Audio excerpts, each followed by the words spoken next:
저녁 식사 시간, 온 가족이 둘러앉은 식탁. 70대 초반의 한 여성이 조용히 입을 열었습니다. 다들 식사 전에 할 말이 있어.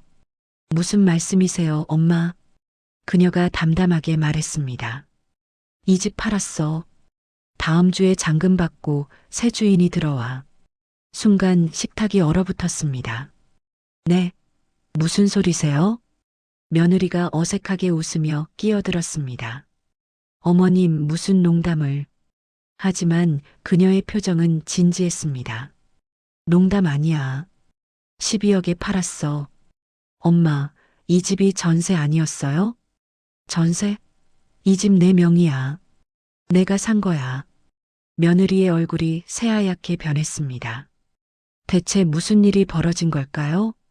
겉보기엔 평범해 보였던 이 할머니, 그녀에게는 아무도 몰랐던 비밀이 있었습니다.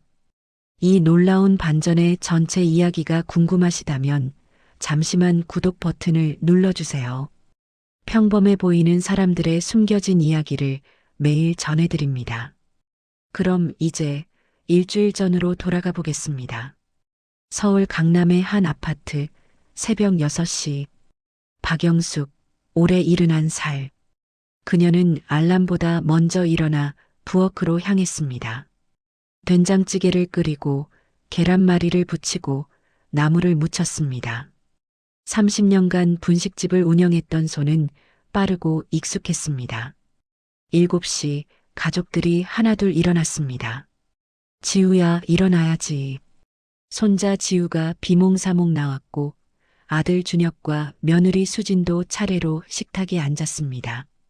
할머니, 계란말이 맛있어요. 엄마, 항상 감사해요. 네 식구가 둘러앉은 평화로운 아침이었습니다. 가족들이 출근하고 등교하자 영숙은 곧바로 설거지를 시작했습니다. 그릇을 씻고 빨래를 돌리고 청소기를 돌렸습니다. 71살의 나이가 무색할 만큼 부지런한 하루였습니다. 오전 내내 집안일을 하고 오후에는 장을 보러 나갔습니다. 저녁 메뉴를 고민하며 마트를 돌았습니다. 신선한 야채와 고기, 손자가 좋아하는 과일을 샀습니다. 집으로 돌아와 장바구니를 정리하며 생각했습니다. 2년째 이렇게 살고 있구나. 남편을 잃고 혼자 살다가 아들의 권유로 합가했습니다. 처음에는 손자와 함께 있어 좋았습니다. 하지만 요즘 들어 뭔가 달라지고 있다는 걸 느꼈습니다. 며느리 수진의 태도가 조금씩 변하고 있었습니다. 어머님, 거실에서 TV 소리 좀 줄여주세요. 어머님, 요즘은 이렇게 기름진 음식 안 먹어요. 작은 것들이었습니다. 하지만 쌓이고 쌓이니 마음이 무거워졌습니다. 저녁 6시 손자 지우가 먼저 돌아왔습니다. 할머니, 다녀왔어요. 우리 지우. 학교 어땠어? 좋았어요. 영숙은 미리 깎아둔 과일을 내왔습니다. 토끼 모양으로 예쁘게 깎은 사과였습니다. 할머니, 와, 토끼다. 손자와 함께하는 이 시간만큼은 행복했습니다. 7시쯤 아들 준혁이 돌아왔고 세 식구가 먼저 저녁을 먹었습니다. 며느리 수지는 미팅이 있어 늦는다고 했습니다. 엄마, 항상 이렇게 해주셔서 감사해요. 아들의 말에 영숙은 미소를 지었습니다. 적어도 아들은 고마워하는구나 하고 생각했습니다. 밤 9시쯤 수진이 돌아왔습니다. 어머님, 다녀왔습니다. 밥은 먹었어? 아니요, 아직이에요. 영숙은 부엌으로 가서 밥을 데웠습니다. 수진이 식탁에 앉아 저녁을 먹기 시작했습니다. 그때 수진의 핸드폰이 울렸습니다. 민지야. 응. 친구와의 통화였습니다. 영숙은 부엌에서 설거지를 시작했습니다. 응, 오늘 미팅 잘 끝났어. 요즘 진짜 바빠. 평범한 대화였습니다. 영숙은 신경 쓰지 않고 설거지를 계속했습니다. 그런데 다음 순간 수진의 목소리가 조금 낮아졌습니다. 하지만 조용한 밤이라 영숙의 귀에 또렷하게 들렸습니다. 아니, 그게 문제가 아니라. 영숙의 손이 잠시 멈췄습니다. 진짜 우리 어머니만 없으면 숨통 좀 트일 것 같아. 그 순간 영숙이 손에 들고 있던 그릇이 떨어질 뻔했습니다. 심장이 빠르게 뛰기 시작했습니다. 수진의 목소리가 계속 들렸습니다. 집은 넓은데 마음이 너무 답답해. 24시간 같이 있으니까 계속 눈치 보고 살아야 하잖아. 집에 와서도 편히 쉴 수가 없어. 항상 누가 있으니까. 친구가 뭐라고 말하는 소리가 희미하게 들렸습니다. 신혼 때처럼 자유롭게 살고 싶어? 어머니 눈치 안 보고. 영숙의 가슴이 답답해졌습니다. 결혼한 지 8년이 넘었는데 아직도 시어머니가 방해물이었습니다. 그리고 결정적인 말이 나왔습니다. 솔직히 요양원도 엄청 비싸다던데. 곧 연세도 더 드시면 아프실 텐데 돈 많이 들어가겠어. 영숙은 온몸이 얼어붙었습니다. 요양원, 돈 걱정? 외동인데 나중에 다 우리가 책임져야 하는 거잖아. 벌써부터 걱정이야. 치매라도 오시면 어떡해. 요양병원비가 한 달에 500은 든다던데. 우리도 애 대학 보내야 하고 이 집도 전세인데 나중에 어떻게 해? 수진이 한숨을 쉬었습니다. 지금이 문제가 아니라 5년, 10년 후가 문제지. 미리미리 대비해야 하는데 남편은 효자라고 절대 그런 말 못해. 그리고 마지막 한마디. 어머니가 알아서 요양원이라도 들어가시면 제일 좋겠는데. 영숙은 조용히 부엌불을 끄고 자신의 방으로 들어갔습니다. 방문을 닫고 침대에 앉았습니다. 손이 떨렸습니다. 나는 짐이었구나. 요양원에 가야 할 사람이었구나. 매일 새벽에 일어나 준비한 밥, 정성껏 한 청소, 손자를 위한 모든 것들, 그 모든 게 당연한 것도 아니었습니다. 그저 빨리 사라져 주길 바라는 존재였습니다. 잠을 이룰 수 없었습니다. 새벽 3시쯤 영숙은 조용히 거실로 나가 서재 서랍을 열었습니다. 오래된 서류들을 하나씩 꺼냈습니다. 지금 살고 있는 이 아파트 등기권리증, 소유자 박영숙, 강남 오피스텔 등기권리증, 제주도 땅 등기권리증, 통장 잔고 3억 원, 그리고 아들 준혁이 빌려간 5천만 원 차용증, 총 자산 약 15억, 30년간 분식집을 운영하며 한 푼, 두 푼 모은 돈이었습니다. 새벽부터 밤늦게까지 휴일도 없이 일했습니다. 검소하게 살았습니다. 아들에게는 알리지 않았습니다. 언젠가 힘들 때 도와주려고 모은 돈이었습니다. 하지만 지금 이 순간 영숙은 깨달았습니다. 가족이라는 이름으로 당연하게 여겨지는 것은 없다는 걸. 영숙은 결심했습니다. 더 이상 이렇게 살지 않겠어. 나는 누구의 짐도 아니야. 서류들을 다시 서랍에 넣고 방으로 돌아왔습니다. 마음의 결정을 내리니 오히려 편안해졌습니다. 다음 날 아침 영숙은 평소처럼 새벽 6시에 일어났습니다. 평소처럼 아침을 준비했습니다. 하지만 마음은 완전히 달랐습니다. 가족들이 식탁에 앉았습니다. 할머니, 좋은 아침이에요. 어머님, 오늘도 감사합니다. 수지는 아무렇지도 않게 밥을 먹고 있었습니다. 어젯밤 그 말들을 까맣게 잊은 듯 평온한 얼굴이었습니다. 영숙은 조용히 미소를 지으며 생각했습니다. 좋아. 내가 원하는 대로 해줄게. 숨통 트이게 해줄게. 하지만 내가 예상한 방식은 아닐 거야. 가족들이 모두 나간 후 영숙은 핸드폰을 꺼냈습니다. 부동산 중개사무소에 전화를 걸었습니다. 여보세요. 아파트 매매 상담 가능한가요? 네, 어떤 아파트신가요? 강남 2번지 45평이요.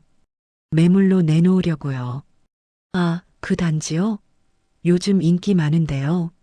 한번 보러 가도 될까요? 네, 좋습니다. 전화를 끊고 창밖을 바라봤습니다. 이제 시작이었습니다. 진짜 복수는 떠나는 게 아니었습니다. 그들이 자신 없이 어떻게 사는지 보게 하는 것, 그리고 가족의 진짜 의미를 깨닫게 하는 것이었습니다. 며칠 후 부동산 중개사가 집을 보러 왔습니다. 가족들이 모두 나간 오전 10시였습니다. 와, 정말 잘 관리하셨네요. 이 정도면 시세보다 높게 받을 수 있을 것 같은데요. 중개사가 집안을 둘러보며 감탄했습니다. 얼마 정도로 보세요? 지금 시세가 11억 정도인데 12억으로 내놓으면 어떨까요? 이 단지 인기 많아서 금방 나갈 겁니다. 12억. 영숙이 3억에 산 집이 이렇게 올랐습니다. 좋아요. 그렇게 해주세요. 그런데 혹시 가족분들은 아세요? 아직 말하지 않았어요. 제가 알아서 할 테니까 걱정 마세요. 네, 알겠습니다. 등기권자가 어머님이시니까 문제 없습니다. 그렇게 집이 매물로 나갔습니다. 영숙은 평소와 똑같이 생활했습니다. 새벽에 일어나 밥을 하고 청소를 하고 빨래를 했습니다. 하지만 마음속으로는 매일 카운트다운을 하고 있었습니다. 언제 집이 팔릴까? 일주일 후 부동산에서 연락이 왔습니다. 어머님, 벌써 관심 보이는 분이 계세요. 내일 집 보러 오신다는데 괜찮으세요? 좋아요. 몇 시예요? 오후 2시요. 가족분들 안 계실 시간으로 맞췄어요. 다음 날 오후 젊은 신혼부부가 집을 보러 왔습니다. 우와, 정말 따뜻한 느낌이네요. 남양이라 햇빛도 잘 들고 아내가 환하게 웃었습니다. 아이 키우기 정말 좋겠어요. 학군도 좋다고 들었어요. 네, 이 동네 학군 좋습니다. 영숙이 대답했습니다. 부부는 집안 구석구석을 꼼꼼히 살펴봤습니다. 저희 마음에 들어요. 계약하고 싶은데 언제 가능한가요? 지금 당장도 가능합니다. 그럼 계약하겠습니다. 그렇게 쉽게 집이 팔렸습니다. 잔금일은 한 달 후로 정해졌습니다. 영숙은 곧바로 제주도행 비행기를 예약했습니다. 그리고 제주도 부동산에 연락했습니다. 바닷가 보이는 작은 집 있나요? 혼자 살 집이요. 네, 좋은 매물 있습니다. 한번 보러 오시겠어요? 사흘 후 영숙은 가족들 몰래 제주도로 날아갔습니다. 오늘 친구 만나러 간다고 거짓말을 했습니다. 제주도 바닷가, 파도 소리가 들리는 작은 단독주택이 있었습니다. 마당도 있고 방 2개의 거실, 부엌. 혼자 살기에 딱 적당한 크기였습니다. 마음에 드세요? 네, 얼마예요? 4억입니다. 현금으로 살게요. 계약서 준비해 주세요. 부동산 중개사가 놀란 표정으로 물었습니다. 현금으로요? 네, 다음 주에 잔금 치를게요. 일사천리로 계약이 진행됐습니다. 영숙은 그날 저녁 서울로 돌아왔습니다. 집에 들어서자 수진이 물었습니다. 어머님, 친구분 만나고 오셨어요? 응, 오랜만에 만나서 좋았어. 어디서 만나셨어요? 명동에서. 거짓말이 자연스럽게 나왔습니다. 이제 거짓말도 익숙해졌습니다. 며칠 후 영숙은 변호사 사무실을 찾았습니다. 차용증 관련해서 상담받으러 왔습니다. 변호사는 차용증을 살펴봤습니다. 5천만 원이고 본인 서명도 확인되네요. 법적 효력에는 문제 없습니다. 내용 증명으로 발송하고 싶은데요. 가족분이신 것 같은데 괜찮으시겠어요? 가족이기 전에 채권자와 채무자예요. 갚을 돈은 받아야죠. 변호사는 고개를 끄덕이며 서류를 준비했습니다. 언제 발송할까요? 집잔금 받는 날로 해주세요. 모든 준비가 끝났습니다. 이제 가족들에게 알릴 시간만 남았습니다. 잔금일 일주일 전, 영숙은 마음을 굳게 먹었습니다. 저녁 식사 시간, 온 가족이 둘러앉았습니다. 평소와 똑같은 풍경이었습니다. 된장찌개가 보글보글 끓고 따뜻한 밥이 김을 내뿜었습니다. 하지만 오늘은 달랐습니다. 영숙이 조용히 숟가락을 내려놓았습니다. 다들 식사 전에 할 말이 있어. 준혁이 고개를 들었습니다. 무슨 말씀이세요, 엄마? 수진도 영숙을 바라봤습니다. 손자 지우도 궁금한 표정으로 할머니를 봤습니다. 영숙은 담담하게 말했습니다. 이 집 팔았어. 순간 식탁이 조용해졌습니다. 네, 무슨 말씀이세요? 준혁의 목소리가 떨렸습니다. 다음 주에 잔금 받고 새 주인이 들어와. 엄마, 장난하시는 거죠? 장난 아니야. 12억에 팔았어. 수진이 어색하게 웃으며 끼어들었습니다. 어머님, 무슨 농담을. 이 집은 전세잖아요. 영숙이 수진을 똑바로 바라봤습니다. 전세? 이 집 내 명의야. 내가 산 거야. 준혁의 얼굴이 창백해졌습니다. 엄마, 이 집이 전세 아니었어요? 3억 주고 샀어. 15년 전에. 수진의 입이 벌어졌습니다. 어머님. 그럼 저희는. 영숙은 냉정하게 말했습니다. 너희는 한 달 안에 이사 나가면 돼. 엄마, 갑자기 이게 무슨. 갑자기. 난 한 달 전부터 준비했어. 지우가 울먹이며 물었습니다. 할머니, 왜요? 우리 어디로 가요? 영숙은 손자를 보며 부드럽게 말했습니다. 지우는 할머니가 항상 사랑해. 하지만 어른들 문제는 어른들이 해결해야 해. 준혁이 다급하게 물었습니다. 엄마, 그럼 엄마는 어디 가실 건데요? 나는 제주도로 내려가. 제주도요? 응. 거기 집 샀어. 바다 보이는 작은 집. 수진이 떨리는 목소리로 물었습니다. 어머님, 저희가 뭘 잘못했나요? 영숙은 수진을 차갑게 바라봤습니다. 뭘 잘못했냐고? 정말 모르겠어? 저희가 부족한 게 있으면 말씀해 주세요. 고칠게요. 내가 너한테 들었어. 며칠 전 전화 통화. 수진의 얼굴이 하얗게 변했습니다. 어머니만 없으면 숨통 트인다고 했지. 어머님. 요양원 비용 걱정된다고 했지. 치매 오면 어쩌나 했지. 준혁이 수진을 돌아봤습니다. 여보, 그게 무슨. 영숙은 계속 말했습니다. 알아서 요양원 들어가면 좋겠다고 했지. 그게 내 진심이었어. 수진이 눈물을 흘렸습니다. 어머님, 죄송해요. 제가 잘못 생각했어요. 사과는 필요 없어. 내가 원하는 대로 해줄 거야. 어머님, 이제 숨통 트이게 될 거야. 내가 없으니까. 영숙은 자리에서 일어났습니다. 밥 먹어. 내가 만든 마지막 밥상이니까. 하지만 아무도 숟가락을 들지 못했습니다. 그날 밤 집안은 얼어붙었습니다. 준혁은 소파에 앉아 머리를 감싸 쥐었고 수지는 방에서 나오지 않았습니다. 지우만 할머니 방문 앞을 서성였습니다. 할머니, 정말 가세요? 응, 할머니는 가야 해. 저도 같이 가면 안 돼요? 영숙은 손자를 꼭 안아줬습니다. 지우는 엄마 아빠랑 있어야지. 방학 때 놀러와. 다음 날 택배로 등기우편이 도착했습니다. 변호사 사무실에서 보낸 내용 증명이었습니다. 채권자 박영숙, 채무자 박준혁. 차용금 5천만 원, 2개월 내 상환 청구. 준혁의 얼굴이 굳었습니다. 여보, 이게 뭐예요? 어머니한테 5천만 원을 빌렸어요? 수진이 놀라 물었습니다. 결혼할 때 사업 자금으로 그 돈으로 결혼식하고 전세금 낸 거잖아요. 2개월 안에 어떻게 갚아요? 영숙이 방에서 나왔습니다. 빌린 돈은 갚아야지. 가족이라고 안 갚아도 되는 거 아니야.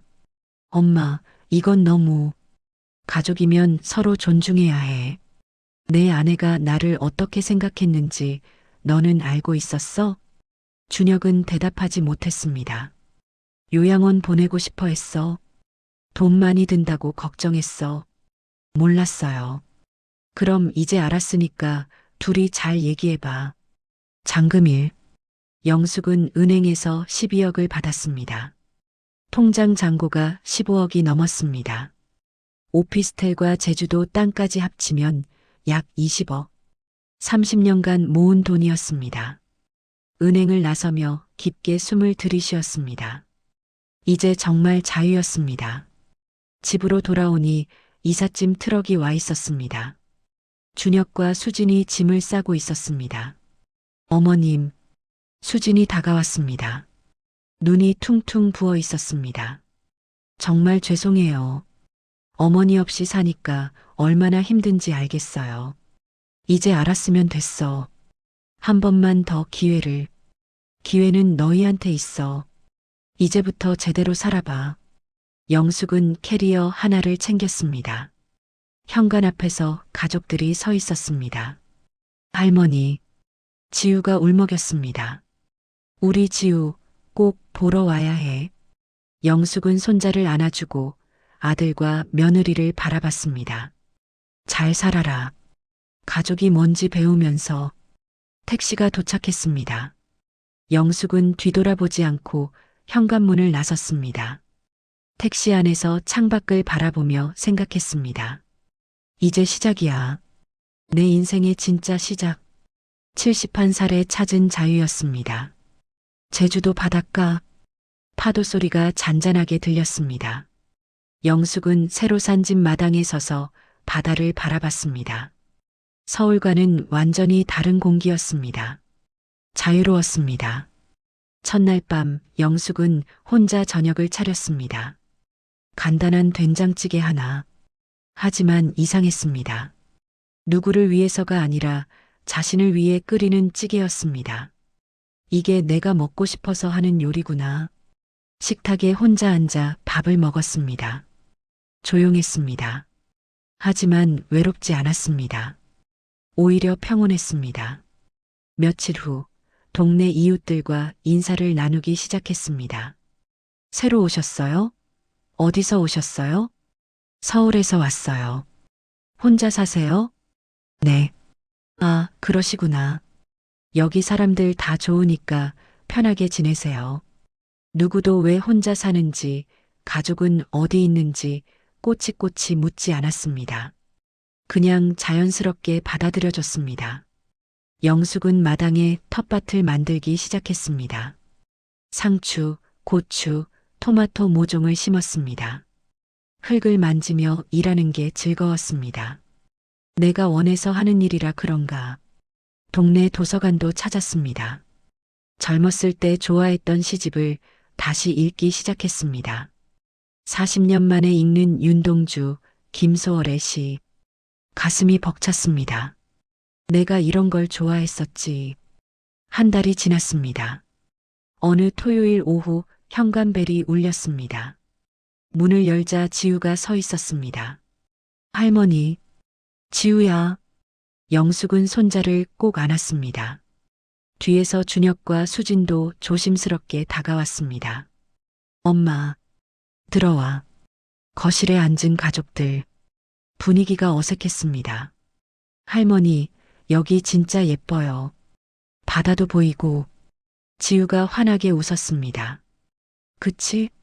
할머니가 직접 고른 집이야. 할머니, 저기 마당에 뭐 심으셨어요? 상추랑 고추? 지우 와서 같이 따먹으려고. 수진이 조심스럽게 말했습니다. 어머님, 한 달 동안 정말 많이 반성했어요. 어머니 없이 살아보니까 제가 얼마나 큰 도움을 받고 살았는지 알겠더라고요. 영숙은 차를 따르며 들었습니다. 아침에 일어나서 밥하고 지우 도시락 싸고 청소하고 다 제가 하려니까. 수진의 목소리가 떨렸습니다. 어머니가 얼마나 많은 일을 하셨는지 몰랐어요. 준혁도 말했습니다. 엄마, 저희가 정말 철이 없었어요. 엄마의 희생을 당연하게 생각했어요. 당연하게 생각한 게 문제가 아니야. 나를 짐으로 생각한 게 문제지. 영숙이 차분하게 말했습니다. 어머님, 나도 한 사람이야. 70이 넘었지만 요양원 갈 사람 아니야. 수진이 고개를 숙였습니다. 죄송해요. 제가 정말 잘못 생각했어요. 미안하다고 해서 달라지는 건 없어. 너희가 배워야 해. 네. 가족이 뭔지, 서로 존중하는 게 뭔지. 준혁이 조심스럽게 물었습니다. 엄마, 그럼 다시 돌아오실 생각은 없어? 영숙은 단호하게 말했습니다. 나는 여기서 내 인생을 살 거야. 하지만 지우는 언제든 환영이야. 방학 때마다 와. 정말요, 할머니? 지우가 환하게 웃었습니다. 그럼 할머니가 맛있는 것도 해주고 바다도 구경시켜주고 가족들은 하루 묵고 갔습니다. 영숙은 손자와 함께 바닷가를 걸었습니다. 할머니, 저 할머니 보고 싶었어요. 할머니도 지우 보고 싶었어. 할머니, 왜 우리랑 같이 안 살아요? 영숙은 잠시 생각하다 대답했습니다. 지우야, 할머니도 할머니만의 인생이 있단다. 사람은 누구나 자기 인생을 살 권리가 있어. 할머니도, 엄마도, 아빠도. 그럼 저도요? 그럼. 지우도 나중에 크면 지우만의 인생을 살아야지. 지우는 고개를 끄덕였습니다. 다음 날 아침 가족들이 떠났습니다. 엄마, 5천만 원은 6개월 안에 꼭 갚을게요. 지금 대출 받는 중이에요. 그래. 천천히 해도 돼. 엄마, 건강하세요. 너희도 잘 살아라. 택시가 떠나고 영숙은 다시 혼자가 되었습니다. 하지만 외롭지 않았습니다. 오히려 가슴이 뿌듯했습니다. 잘했어. 내 선택. 마당으로 나가 텃밭을 돌봤습니다. 상추가 파릇파릇 자라고 있었습니다. 고추도 작은 열매를 맺기 시작했습니다. 내가 심은 것들이 자라고 있구나. 오후에는 도서관에 갔습니다. 새로운 책을 빌려서 집으로 돌아왔습니다. 저녁에는 바닷가를 걸었습니다. 갈매기들이 울고 파도가 철썩였습니다. 이게 내 인생이구나. 71살에 찾은 내 인생. 영숙은 깊게 숨을 들이쉬었습니다. 자유로웠습니다. 진짜 자유였습니다. 석 달이 흘렀습니다. 제주도의 가을이 깊어갔습니다. 영숙의 텃밭은 풍성했습니다. 상추, 고추, 토마토가 주렁주렁 열렸습니다. 말순이, 오늘도 텃밭 보러 왔네? 이웃 할머니가 웃으며 인사했습니다. 네, 언니. 오늘 고추 좀 따려고요. 우리 집 김치 담글 때 좀 줘. 맛있겠다. 그럼요. 얼마든지요. 영숙은 이웃들과 자연스럽게 어울렸습니다. 동네 노인정에서 차도 마시고 도서관에서 책도 읽었습니다. 매주 목요일에는 동네 봉사 모임에도 나갔습니다. 혼자였지만 외롭지 않았습니다. 오히려 서울에서보다 더 자유롭고 행복했습니다. 어느 날 오후 준혁에게서 전화가 왔습니다. 엄마, 저예요. 응, 왜? 5천만 원 갚았어요. 통장 확인해 보세요.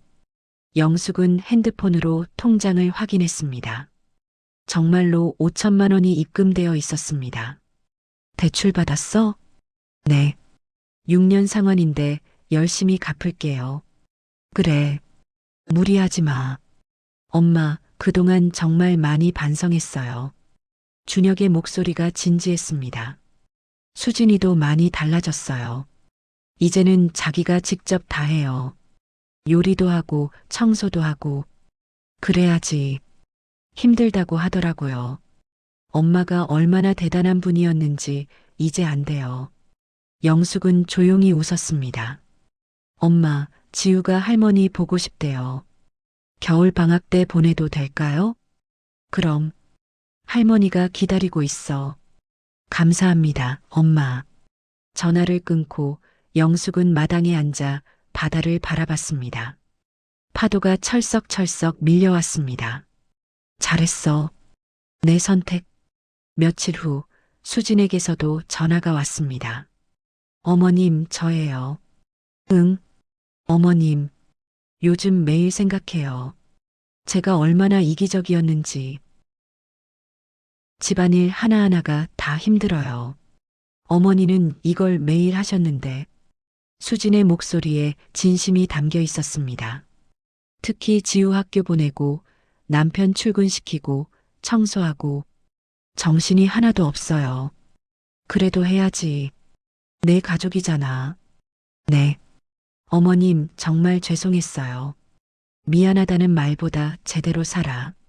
남편도 존중하고 지우도 잘 키우고. 네, 어머님. 그리고 수진아. 네. 나는 짐이 아니야. 나이 든 사람은 다 짐이 아니야. 수진이 흐느꼈습니다. 네. 알았어요, 어머님. 전화를 끊은 영숙은 깊게 한숨을 쉬었습니다. 용서했습니다. 하지만 돌아갈 생각은 없었습니다. 이제 영숙에게는 자신만의 인생이 있었습니다. 겨울방학이 되자 지우가 찾아왔습니다. 이번엔 혼자였습니다. 할머니, 우리 지우, 어떻게 혼자 왔어? 엄마가 혼자 보냈어요. 할머니랑 둘이 시간 보내라고요. 그래. 영숙은 손자와 함께 일주일을 보냈습니다. 아침에 일어나 바닷가를 걸었습니다. 텃밭에서 함께 채소를 땄습니다. 저녁에는 함께 요리를 했습니다. 할머니, 제가 계란 깨도 돼요? 그럼. 조심해서 깨봐. 와, 제가 했어요. 그래, 잘했어. 마지막 날 밤 지우가 물었습니다. 할머니, 행복하세요? 영숙은 손자를 보며 미소 지었습니다. 응, 할머니 정말 행복해. 엄마가 그러는데요.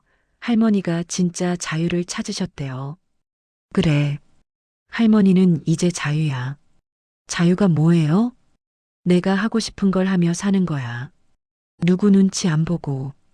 지우가 고개를 끄덕였습니다. 저도 나중에 할머니처럼 자유롭게 살래요. 그래. 지우도 나중에 지우 인생을 살아야지. 다음 날 아침 지우를 보내며 영숙은 생각했습니다. 이제는 괜찮아. 아이들도 배우고 있어. 가족의 의미를. 혼자 남은 영숙은 마당에 앉아 차를 마셨습니다. 따뜻한 차 한 잔. 바다를 바라보며 마시는 차. 이렇게 평온한 순간이 있을까요? 71살. 늦은 나이지만 전혀 늦지 않았습니다. 지금이 가장 좋은 때였습니다. 영숙은 일기장을 꺼내 글을 썼습니다. 오늘 나는 행복하다. 누구를 위해서가 아니라 나를 위해 산다. 가족을 사랑하지만 나 자신도 사랑한다. 나는 짐이 아니다. 나는 한 사람의 인간이다. 그리고 나는 자유롭다. 일기장을 덮고 영숙은 다시 바다를 바라봤습니다. 갈매기들이 날아다녔습니다. 파도가 리듬을 타고 밀려왔습니다. 바람이 부드럽게 불었습니다. 영숙은 깊게 숨을 들이쉬었습니다. 이게 내 인생이구나. 내가 선택한 인생. 그리고 이건 끝이 아니라 시작이야. 71살에 찾은 새로운 시작. 가족이라는 이름으로 포장된 희생이 아니라 진정한 존중과 사랑을 배운 시간. 그리고 무엇보다 자기 자신을 찾은 시간. 영숙의 이야기는 여기서 끝이 아니었습니다. 오히려 진짜 시작이었습니다.